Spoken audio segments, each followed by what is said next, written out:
Bueno, buenos días a todos. Un placer compartir con la doctora Facino el 21º Congreso de la SAC. Vamos a abordar el capítulo de oncogeriatría, esta actividad conjunta con estomatología. Básicamente yo voy a hablar de una introducción muy breve acerca de lo que es la oncogeriatría, ya que fue una charla que fue muy bien expuesta al inicio por el doctor Rampa. Yo soy la doctora Soledad Aguirre, para los que no me conocen, que son pocos acá, porque veo muchos del equipo del Hospital Español. Yo soy médica oncóloga del Hospital Español. Y bueno, vamos a dar inicio a esta charla. La población mundial crece a un ritmo de 1.18% por año, lo cual implica que hay alrededor de 83 millones de personas más por año. Se estima que para el 2030 a nivel mundial van a haber 8.5 billones de habitantes en el mundo y para el 2100 esto va a ir escalando, como bien se ve, a alrededor de 11.2 billones de habitantes. Actualmente hay 901 millones de personas que corresponden al grupo de la tercera edad de más de 60 años y representan alrededor de un 12% de la población mundial. Se cree que para el 2050, de acuerdo a todas las estimaciones de cómo viene creciendo la población, el 25% va a tener más de 65 años. Esto, para el 2030, correspondería a alrededor de 1.4 billones de personas de la tercera edad y 2.1 billones en el año 2050. Estas estimaciones llegan a que se podría llegar, a 3.2 billones de personas para el año 2100. De acuerdo a los últimos censos en nuestro país, en el 2010 el 10% de la población correspondía a la tercera edad de más de 65 años. En el censo del 2022 el 11.8% de la población tenía más de 65 años. Se cree que, al igual que a nivel mundial, las estimaciones son que en nuestro país, para el 2050, el 25% de la población va a tener más de 60 años. Acá podemos ver cómo se fueron desarrollando las curvas poblacionales a lo largo del tiempo. Vemos que para los primeros censos de los cuales disponemos de datos, en el 1869 teníamos una alta tasa de natalidad y una alta mortandad también, por eso los vértices de las curvas son más aguzados. Y a medida que fuimos evolucionando en el tiempo, con mejoras en los avances tecnológicos, mejoras en los tratamientos, mejora en la expectativa de vida, estas pirámides se fueron ensanchando más hacia los vértices por el aumento de la expectativa de vida. Acá podemos ver lo mismo de las mismas pirámides, pero con la superposición como para poder ir viendo los cambios que han ido presentándose.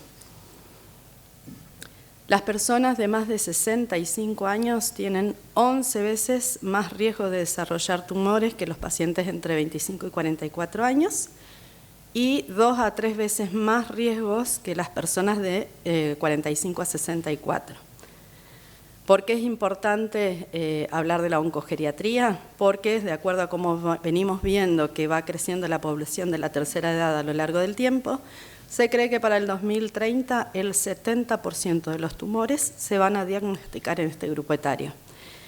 No solo se van a diagnosticar más en este grupo etario, sino que también vamos a ver tumores en simultaneidad, es decir, tumores sincrónicos o metacrónicos, ya sea de la misma patología o de diferentes. De hecho, hoy en día ya vemos pacientes que cursan con 2, 3 y a veces hasta incluso 4 tumores en simultáneo.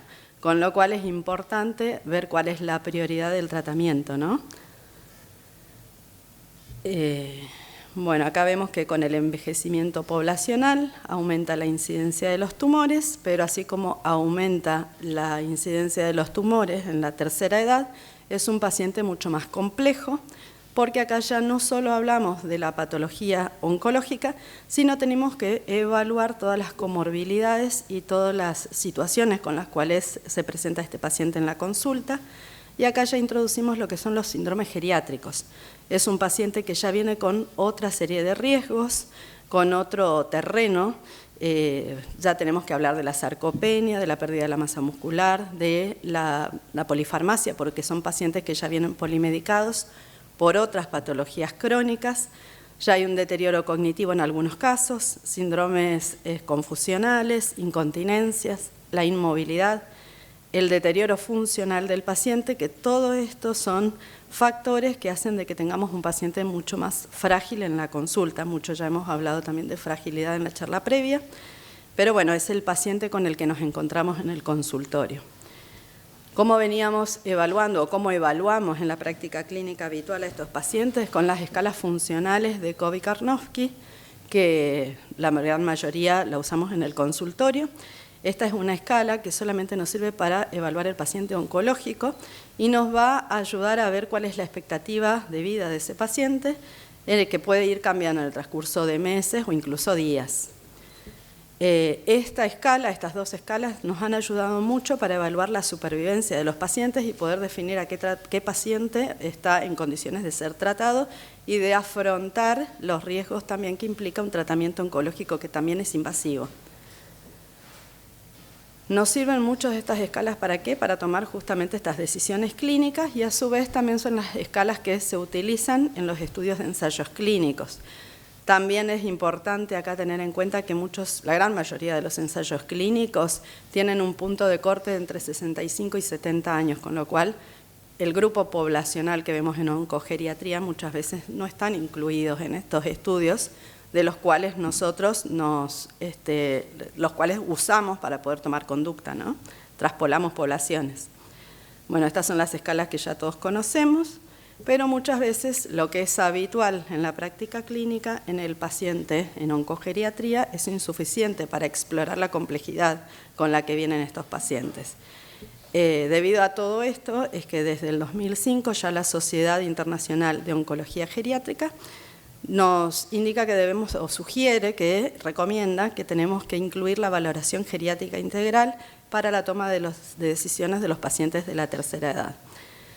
Hoy habló muy en detalle ya el doctor Rampa de la valoración geriátrica integral, pero sabemos que nos es muy útil para poder detectar los factores de riesgo, predictores de mortalidad o de mala tolerancia a los tratamientos, o que hacen de que los pacientes no puedan concluir los mismos, que no puedan finalizarlos.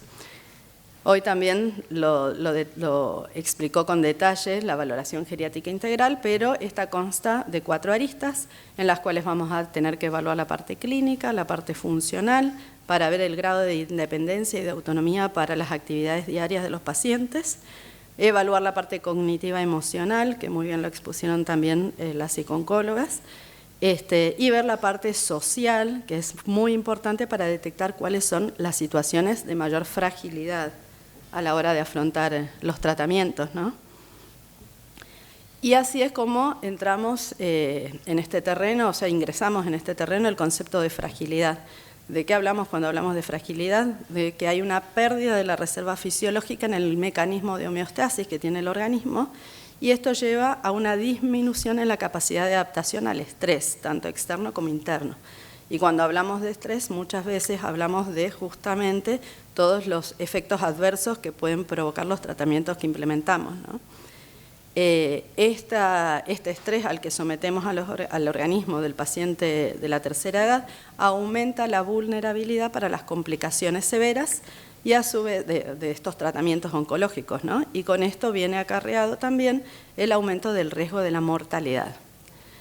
Tenemos diferentes modelos para hacer la valoración geriátrica integral.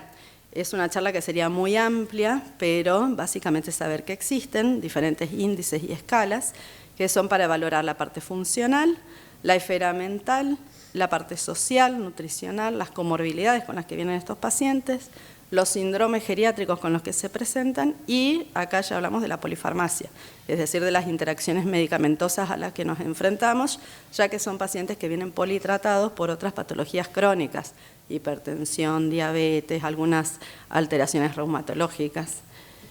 ¿Qué es lo importante a tener en cuenta con respecto a la valoración geriátrica integral? Es que tenemos una gran barrera hoy en día, es que es el tiempo que necesitamos para poder implementarla en la consulta.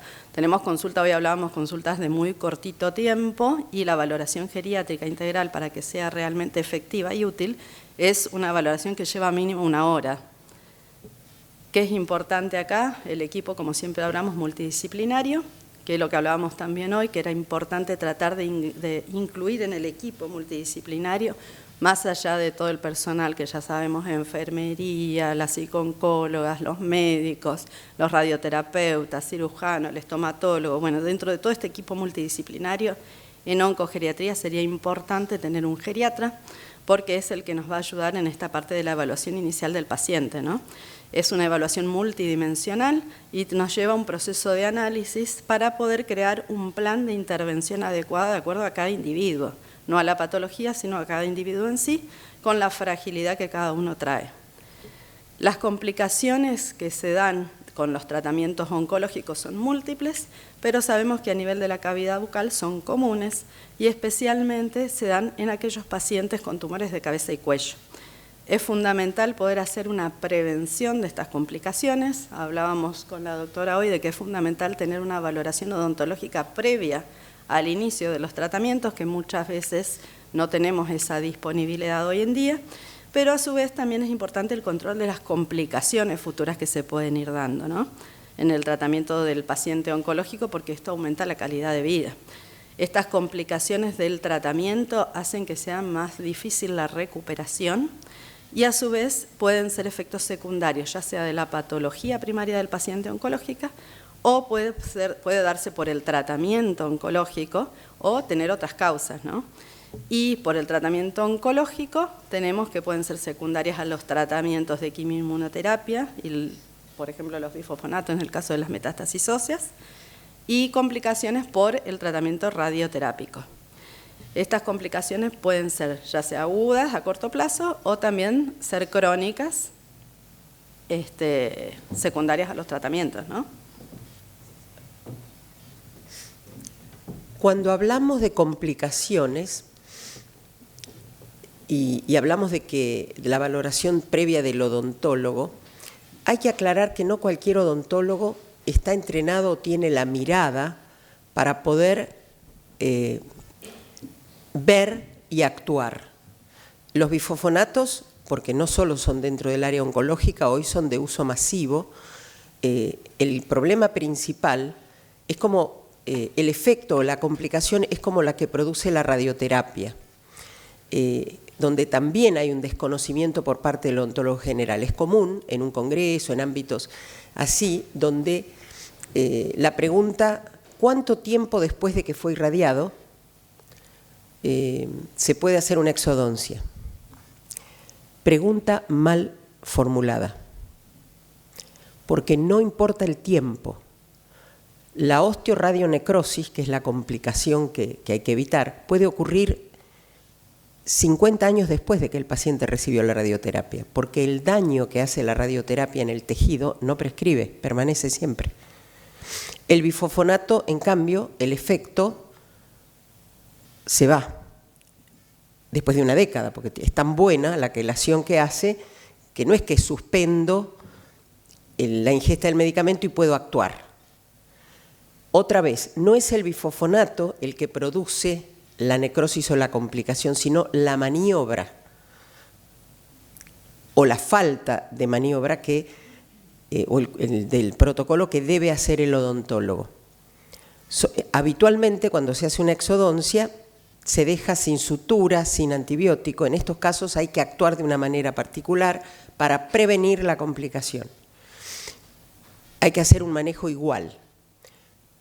Lamentablemente hay pacientes que han perdido la vida por estas complicaciones. Se curaron del cáncer y 2, 5 años después, a partir de una endodoncia, de un tratamiento de conducto en un paciente con la mandíbula irradiada, terminó perdiendo la mandíbula, fractura patológica, sepsis y perdió la vida. Estas son cosas que pasan, entonces hay que ponerlas en evidencia. Y no siempre quien está en el inicio de esto, que claramente podemos catalogarlo como iatrogenia, se entera de qué es lo que pasó.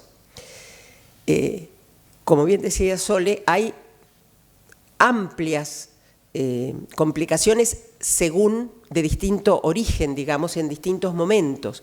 Complicaciones durante el tratamiento, en el post-tratamiento inmediato y a largo plazo, y que dependen también la complicación del tipo de tratamiento. Si el tratamiento es radiante, lo que acabo de mencionar, que no importa el tiempo que pase. ¿Sí? Tenemos una paciente, yo no conocí el caso obviamente, pero no la vi, que perdió la mandíbula 50 años después de haber sido irradiada, en tiempos, muchísimas décadas atrás. Bien, muchos de ustedes que están con pacientes saben cuáles son frecuentemente los síntomas que manifiesta el paciente. Dolor principalmente, siempre en la boca lo que trae a la consulta odontológica siempre es el dolor, dentario o de los tejidos blandos, de otras situaciones. También puede manifestar ardor, quemazón, molestia, inflamación. Hay que diagnosticar ese síntoma, cuál es el origen, porque hay varias posibilidades, porque de eso depende poder encarar la posible respuesta o tratamiento. Hago una aclaración con el dolor, porque hay un dolor, la ATM es la articulación temporomandibular, son dos articulaciones, pero que en realidad es un solo hueso, la mandíbula, que articula con el cráneo. Son dos, una a cada lado, pero en realidad tienen en común el mismo hueso. ¿Qué pasa cuando el paciente o las personas, más ahora que tenemos este desafío de la longevidad, de una sobrevida con calidad de vida, los dientes se van gastando, se pierden piezas, no hay tal vez una buena odontología que conserve y restituya la altura que debe tener una correcta oclusión? Entonces se va perdiendo lo que llamamos dimensión vertical, que es la altura entre la espina nasal anterior y el punto óseo del mentón. ¿Por qué es importante esta altura? Que se supone que cuando hay una pérdida la tiene que reponer con la rehabilitación protética, porque esta altura está calibrada con el espacio interarticular de las dos ATM y con el espacio interarticular del cráneo con la primer vértebra cervical. Cuando modificamos acá, se modifica acá y acá. Entonces se instala un cuadro, no es muy conocido, lo que es muy conocido, por ejemplo, es la fibromialgia, que seguro todos ustedes conocen. Muchos de estos cuadros de fibromialgia comienzan con una disfunción cráneo, cérvico, mandíbulo, postural. Se le agregó postural ahora porque modifica todo. Tan importante es, obviamente que no es agudo, es algo de instalación lenta. Es importante tener en cuenta esto, porque es común que observemos que me molesta la prótesis y que el otro profesional le diga, bueno, sácatela. Y se va instalando este dolor. Nos llegan pacientes que están con morfina y no se les va el dolor. Y la prótesis, no, la dejé en casa y le adaptamos la prótesis y a la semana ya dejó la morfina y se le fue el dolor. Porque lo que produce eso es contractura muscular, que es la principal causa de dolor en este cuadro. Entonces, no siempre el dolor en la boca tiene un solo origen. Y además, no es solo la boca. Puede doler la articulación, puede doler el oído. Además, cualquier problema en la boca sabemos que rama del trigémino, la cuerda del tímpano pasa cerquita, es una rama. Entonces, por vecindad también hay dolor. Pueden doler los dientes. A veces el paciente dice, me duele la encía. La encía no duele, duele el diente, porque está sobrecargado, salvo que puntualmente haya una caries en un diente. Duele o puede doler la cabeza. Alguien puede pensar que una cefalea tiene origen acá, y sí, cada vez más esto se va instalando y hay que difundirlo. Entonces hay que hacer una valoración integral. La halitosis es otro que está asociado al sangrado. Generalmente la halitosis está asociada al sangrado, salvo que el tumor esté en la boca. El peor olor es el de los anaerobios. Es un olor ese olor fuerte que uno lo huele desde... Bueno, entonces hay que actuar específicamente con algún antiséptico, algún tópico para anaerobios. Sangrado no es lo mismo que hemorragia. El sangrado tiene que ver con bolsa periodontal, con inflamación e infección de las encías, bolsa periodontal. La hemorragia es otra cosa que tiene que ver cuando el tumor que está localizado o en el cuello o en boca llega e involucra la úlcera en su avance, alguna arteriola o alguna arteria. Bueno, la boca seca que refiere el paciente, puede haber, ya vamos a ver algunas imágenes, de necrosis en tejido duro o en tejido blando, generalmente asociadas a lo que mencionamos, ¿sí? A radioterapia y a el uso de bifosfonatos. Si tuviéramos que sintetizar cuál es la causa de todos los síntomas, como para el abordaje, básicamente hay dos causas: el trauma, que tiene que ver con lo mecánico, y la infección. El trauma lo vamos a dejar de lado porque es estrictamente odontológico, se refiere a la presencia de dientes y prótesis en boca. Es muy importante tener en cuenta que la boca funciona automáticamente las 24 horas, y la función automática implica deglutir, y deglutir es presión de los tejidos blandos contra los dientes, frote y succión. Y eso es una vez por minuto las 24 horas. Esto es a modo de la fractura patológica. Vieron que hay que cambiar el foco. Una fractura es cuando la fuerza de impacto en un hueso es superior a su resistencia, pero está el paciente que muerde un sándwich de miga y se le fractura la mandíbula. Es decir, cambiemos el foco. Y eso es lo que pasa en la boca. La función de deglución es la habitual, pero ¿qué pasa si el arco dentario no es saludable? Es decir, no hay una oclusión armónica entre los dos maxilares y quedan huecos de 2 o 3 milímetros, o falta un diente o dos, o un diente está en malposición, está lingualizado. Todo eso genera microtrauma crónico, que por definición es un trauma mínimo imperceptible para el paciente, pero sostenido en el tiempo. La metáfora de esto es la gota de agua sobre la piedra. Algo más inofensivo que una gotita de agua en una piedra, algo más inofensivo que la lengua empuje y sea estirada en un espacio donde falta diente. Ahora, sosténganlo en el tiempo. El microtrauma crónico es el principal promotor de carcinogénesis en la mucosa bucal. Algo que generalmente ocurre es que el arco no respeta el arco inferior, el arco dentario invade lo que es el trígono retromolar, un espacio de 1 centímetro hasta que empieza el pilar, que tiene que estar libre. Generalmente está ocupado por el tercer molar. El cuarto molar ya no existe, el tercero está en involución, pero todavía la mayoría de las veces queda incluido en el hueso o ocupa el espacio del trígono. Entonces, esa mirada desde lo que hoy nos enseña la biología molecular, en general, la profesión odontológica no lo tiene, la población tampoco. O sea que no es saludable tener espacios sin dientes. Esa es una mirada de lo funcional que hay que incorporarla. Así que vamos a mostrar algo sobre lo que es la sobreinfección. En la boca ocurre algo que no ocurre en ninguna otra parte del cuerpo, que es la presencia del diente y todas las prótesis que ponemos los odontólogos. Prótesis me refiero a fijas, removibles, arcos de contención, aparatología de ortodoncia, placas de relajación, se llaman así, pero no es que relajen. Bueno, todo ese tipo de materiales permanentes o de removible que instalamos desde la odontología son susceptibles de que se forme en su superficie placa microbiana, que es esa estructura casi invisible que hay que pintarla, revelarla para que el paciente la pueda ver, y entrenarlo es lo que tenemos que remover diariamente. Por eso el hábito del cepillado.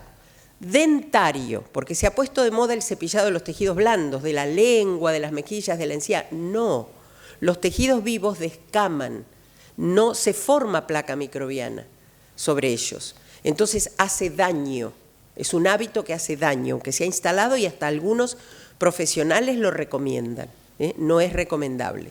Entonces, esa placa microbiana casi no se ve sobre cualquier estructura que no descame en la boca, se pega, se adhiere. ¿Cómo puede? Porque dentro de los factores microtraumatizantes que son promotores de carcinogénesis, además de los mecánicos, está, por ejemplo, la inflamación crónica, la placa microbiana. ¿Cómo puede la placa microbiana sobre el diente o una prótesis promover un carcinoma en la mucosa? Porque no hay que tomarla aislada, porque está en contacto íntimo y en permanente función. Todo el tiempo esa mucosa está en el mismo lugar impactando contra esa superficie dentaria con esa placa, ese acúmulo de microorganismos, presiona, frota, succiona todo el tiempo. 24 horas, estamos durmiendo y estamos deglutiendo. La gotita de agua en la piedra. Por eso es fundamental empezar actuando sobre la placa microbiana. Preparación bucal hay dos, digamos.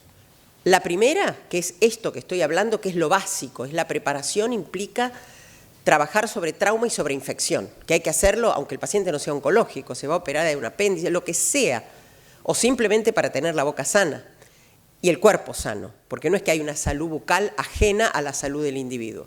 Esta placa microbiana no solo produce caries y enfermedad periodontal, sino que también produce infección focal. Entonces, a partir de una bolsa periodontal, hace más de 100 años que están descritos abscesos cerebrales con flora de bolsa periodontal. O puede haber endocarditis bacteriana, infección renal, puede haber trombosis de seno cavernoso. Todo esto lo vemos, pacientes que mueren de angina de Ludwig, que hace una mediastinitis. Entonces, y no se asocia a la boca, no se considera la boca como el origen de eso. Hay otra preparación, un segundo momento, que ya es para el estomatólogo-oncólogo, que tiene que ver con aquello que hacemos dependiendo del tipo de tratamiento. Si se va a operar, es una preparación donde puede incluir sacar piezas dentarias que están sanas, porque ahí prevenimos una complicación que ya les voy a mostrar una imagen. O, por ejemplo, desde ya, si se va a irradiar en la zona de orofaringe, es fundamental sacar las muelas de juicio. Y si están dentro del hueso, también. ¿Por qué? Porque cuando se da el boost, la sobredosis, ese campo reducido, impacta exactamente en la zona del trígono, donde están los terceros molares. Entonces, ese hueso, una vez irradiado, siempre va a quedar sin capacidad de cicatrizar, sin elasticidad, sin vascularidad, queda disminuido. No hay ningún problema mientras ese hueso permanezca sumergido y cubierto. En el momento que eso se expone al medio bucal, comienza el proceso de la osteonecrosis. Entonces, eso hay que prevenirlo.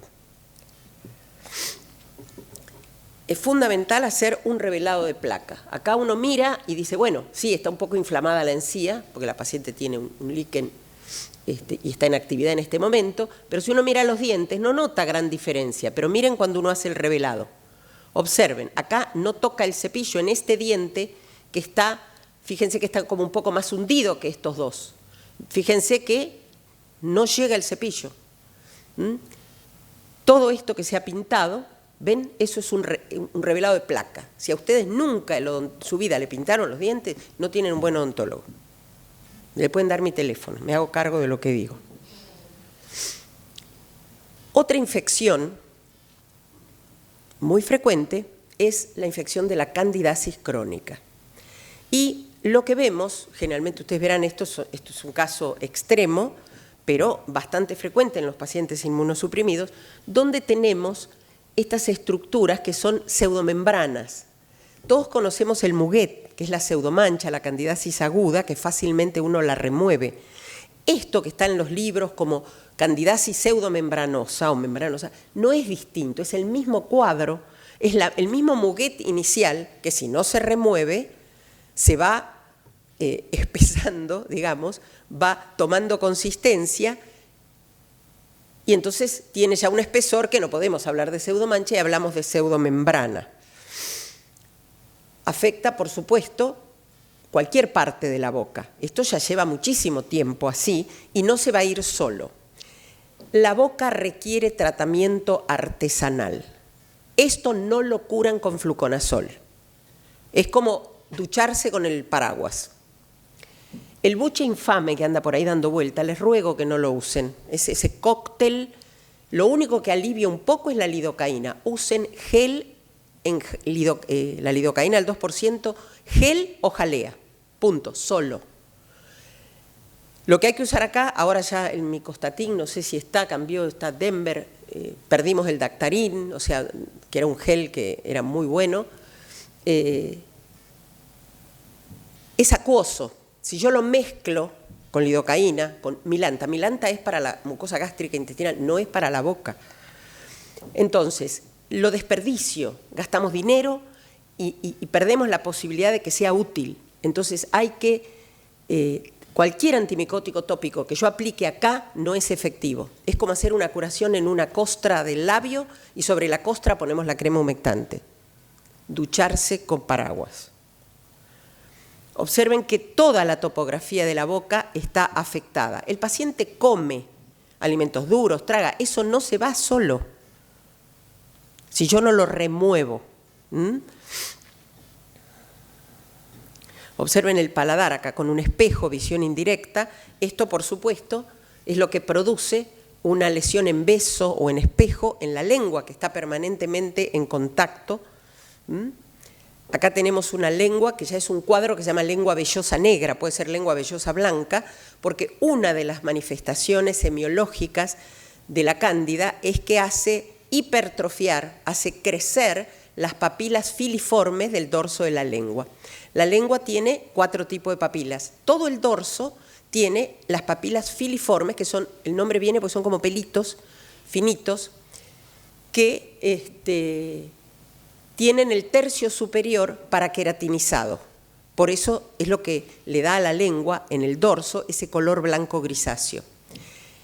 La cándida la hace atrofiar esa papila hasta que llega a hacerla desaparecer, o la hace hipertrofiar, como es este caso. Y después se pigmenta. Esto no lo curan con cepillado. Esto se cura con antimicótico, con curaciones tópicas, profesionales y domiciliarias, entrenando al paciente cómo aplicar el antimicótico y con paciencia, porque un tratamiento no tan severo, mínimo son 3 meses de tratamiento. ¿Qué es una curación estomatológica? Hay que tomar gasa seca, envolver el dedo y con suavidad, pero con firmeza, retirar toda esa membrana, esa pseudomembrana. Observen, es en el mismo momento, solo que acá tenemos visión indirecta con el espejo. Acá, el eritema es lo que queda, el eritema es una mancha roja por congestión vascular, reacción inflamatoria, que es a esto. Entonces, yo retiro todo eso y ahí recién estoy en condiciones de poder aplicar el antimicótico. ¿Sí? Yo antes de hacer esto, el paciente en general no está dolorido, pero si hay otro tipo de herida y necesita, primero se hace una curación analgésica con el gel de lidocaína. Si el paciente tiene dolor en la boca, ¿dónde le duele y qué le duele?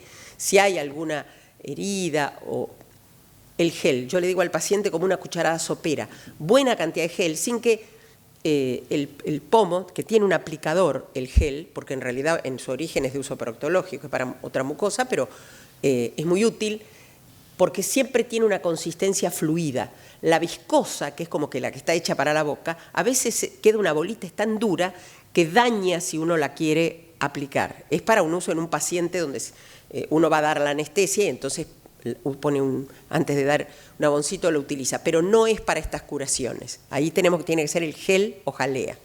Entonces, ponemos bastante cantidad, agarramos, doblamos, hacemos un pack de gasa, se la ponemos entre los dientes, le decimos que trague normalmente su saliva, lo ponemos en general, si estamos en el sillón odontológico, un poco reclinado, en su casa le decimos que se recueste un poco, o en un sillón con la cabeza hacia atrás, o en la cama. ¿Para qué? Para que fluya hacia atrás, hay que asegurarse, si el problema es borde de lengua, que el gel entre debajo de la lengua, ¿sí? La gasa es para que no se haga un enchastre y empiece como a hacer una sensación desagradable. Después se tira la gasa.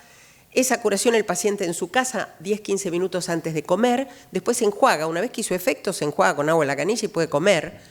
O antes de lavarse los dientes. Pero es fundamental las curaciones. Se suma la boca seca, la hiposialia, a veces uno ve la espuma, esa espuma blanca me habla de que está faltando. Nunca indiquen, el paciente lo hace solo, tomar agua para la boca seca, ¿sí? Si uno tiene la piel seca, no la pone en remojo en agua, le pone una crema humectante. Sin embargo, nosotros tenemos el labio seco y le pasamos la lengua. O tenemos la boca seca y estamos todo el día con el sorbito de agua. Hay que tomar agua, la hidratación es fundamental. Pero tomar toda el agua junta y después hay que usar un tratamiento de sustitución de la saliva, un paliativo, que son las salivas artificiales, pero hay que tomarse el tiempo de explicarle al paciente cómo funciona la lubricación de la boca y que es una sustitución, no que lo va a usar una semana y ya está, se le resolvió el problema. No. ¿Por qué? Porque todas las mucosas del organismo tienen su lubricante natural y lo fabrican, que es el moco. En la boca, el moco lo producen las glándulas salivales menores, que están en debajo de toda la topografía, casi todas, ahí, salvo en la encía y un pedacito del paladar, pero en general en toda la boca y no hay en la semimucosa. Todo el resto tenemos glándulas salivales menores. Y ese moco, que es la saliva mucosa que tiene mucina, es el lubricante natural. Cada vez que yo tomo un sorbo de agua, arrastro eso. Entonces, tengo que tomar toda el agua que quiero, que necesito, y después tengo que poner siempre en spray, y tragar. Un spray sobre la lengua y tragar. Cada 15 minutos, si está intensivamente al principio. Después se va como adaptando, el paciente le va tomando el tiempo, y entonces lo aplica. Acá, además de la sequedad, de la hiposialia, serostomía, no usamos ese término porque es un grado extremo que hemos visto, agenesia de glándulas, y es otra historia. Hay una destrucción prácticamente del epitelio. En general lo que vemos es hiposialia. Entonces acá hay que tratar también la cándida. Bien, cuando preparamos la boca, por ejemplo, esta paciente es un paciente que tiene una rehabilitación. Este es un espejo para visión indirecta porque de esto, ¿no? Es un paciente fumador, ¿ven? Esto es una palatitis nicotínica. Esos puntitos rosados típicos es porque se queratinizó toda la fibromucosa y cada puntito de eso es una glandulita salival. El ostium de cada glándula tiene un epitelio que no se queratiniza, por eso se ve así. En cuanto el paciente deja de fumar, se va, por eso esto no es una leucoplasia verdadera, la leucoplasia no descama, no desaparece. Si el paciente dejara de fumar, esto se va y ya no vemos estos puntitos. Pero acá nos llama la atención que hay una asimetría. Al paciente no le duele nada y hace poco tiempo que le han instalado este puente de porcelana. Si uno mira en detalle, hay una asimetría. Y acá hay algo en el cuello que es pus. Pedimos la radiografía y este pilar del puente, miren la radiolucidez que tiene, es un absceso periodontal. ¿Pasó desapercibido? Sí. Además, este otro paciente, fíjense, le hicieron exodoncias y acá la radiografía panorámica tiene una limitación, que es la línea media. Como el aparato gira, toda la zona media, aunque ustedes la vean, la ven como, esto no es real, en el medio esto lo reconstruye la máquina, pero esto no es real. Siempre hay que complementar después con la técnica periapical, que son estas chiquitas, que nos da el detalle. Fíjense ustedes el foco infeccioso, caries, pero fíjense el tamaño de esta cavidad quística, que la vemos acá en imágenes tomográficas y aquí. ¿Qué les parece si un paciente así va a hacer quimio y radioterapia o cirugía con este foco infeccioso? Al paciente no le duele. Son los focos crónicos que hay que detectar. Entonces, esto es parte de la preparación de la boca, se hace la cirugía, se rellena, se sutura, o sea, se elimina el foco. Este es el paciente que llega con, ya le hicieron exodoncias hace poco, con este carcinoma de borde izquierdo de lengua. Ese es el antes y esto es el después, donde obviamente se hace mucho más llevadero para el paciente. ¿Ven las cicatrices? La cicatriz, porque felizmente se controló, esto ha sido pulido, redondeado, se cuida mucho, teniendo, como les dije, recuerden lo de la fractura patológica, teniendo en cuenta la funcionalidad permanente de la boca. Este tipo de erosiones tiene que ver con el efecto de la quimio y la radioterapia, es lo que comúnmente conocen o describen como mucositis, pero hay muchos tipos de erosiones. Esto también es una erosión, pero con un contorno arciforme muy característico, duele, es un dolor agudo. Generalmente el dolor agudo en la boca cuando aparece algo tiene que ver con aftoide herpético, que de eso se trata. Esta es una paciente que con un linfoma T de cara está haciendo tratamiento y debuta con erosiones múltiples, tiene médicos en la familia y le indican, le dan un corticoide sistémico, pero lo que tenía era un aftoide herpético, entonces se incendió, pobre mujer, y está contraindicado. No mediquen si no saben el diagnóstico, hay que hacer un diagnóstico diferencial. ¿Cómo vamos de tiempo? Fíjense acá en el labio superior, ¿por qué está afectada esta zona y no el surco, no acá? Observen esto blanco que hay en la encía. Esto, si yo paso una gasa, lo remuevo. Esto no es placa microbiana, estos son todos hifas de cándida. Entonces, en la función habitual, las 24 horas, ¿qué pasa con esta fina? Piensen que el epitelio de la mucosa bucal no es la piel, es casi transparente. Está permanentemente en contacto ¿con qué? Con esto. Miren que tiene un hábito excelente de higiene esta paciente. Sin embargo, tenemos esto que hay que tratarlo. Bien. Esto también en el labio, ven que son erosiones más conocidos. El herpes cuando tiene localización labial son las vesiculitas. En boca se rompe fácilmente y deja la erosión con esas características. Acá tenemos, esto es post-tratamiento quirúrgico, perforaciones. Acá estamos viendo con el espejo, estas perforaciones quirúrgicas son secuelas, mutilaciones que requieren, no siempre podemos desde la rehabilitación odontológica darle un poco de calidad de vida al paciente, y esto es por es paladar blando, esta es la lengua.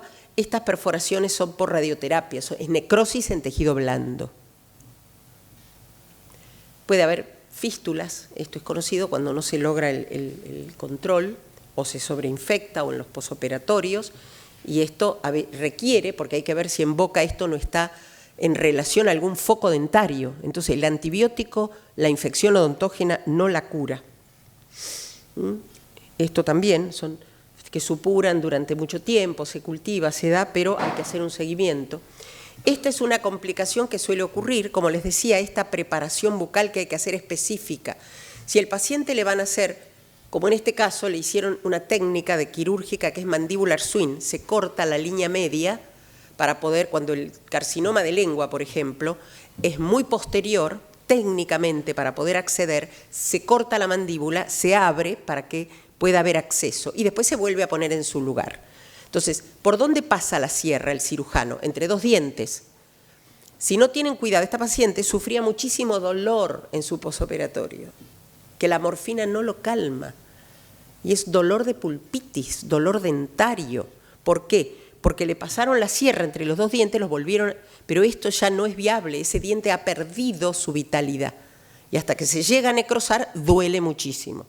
¿Qué es la preparación de la boca? Yo tengo anécdotas, por ejemplo, donde algún colega, tengo en mente ahora en una provincia del sur, la jefa del servicio de odontología de un importante hospital regional, bueno, tocó el primer paciente y va, siguiendo las indicaciones, con el modelo, a hablar con el cirujano para ver por dónde iba a cortar, para decirle, ¿por qué? Porque nosotros antes, aunque sea el día anterior, le sacamos un diente. Entonces, la sierra va por el medio y perdemos un solo diente. De esta manera, perdemos 2 o hasta 3. ¿Entienden? Estas son complicaciones que hay que prevenir. Yo me río porque imagínense el cirujano que dijo, ¿quién me va a venir a decir a mí? ¿Que me preguntan a mí? ¿El odontólogo me va a venir a preguntar a mí cómo voy a operar? Bueno, edema, esto asociado a radioterapia, lo hemos visto aún 2 años después, y sí es necesario a veces el corticoide. Son complicaciones, algunas tardías. Bueno, la preparación, entonces, tiene que ser previa y lo básico de manejar el trauma y la sobreinfección, y después, cuando hay algo específico, según el tratamiento, ahí actuamos de otra manera. Y las curaciones estomatológicas es la respuesta durante el tratamiento y el entrenamiento para que el paciente se haga las curaciones, porque no hay nada sistémico, ni analgésico, ni antimicótico, que lo resuelva. Bueno, y a modo de conclusión, como para ir cerrando, Excelente la presentación, Nelly, muchas gracias. Y creo que es fundamental tener un enfoque multidisciplinario en el paciente oncológico y sobre todo en el enfoque de lo que es la cavidad bucal, como bien lo ha explicado la odontóloga.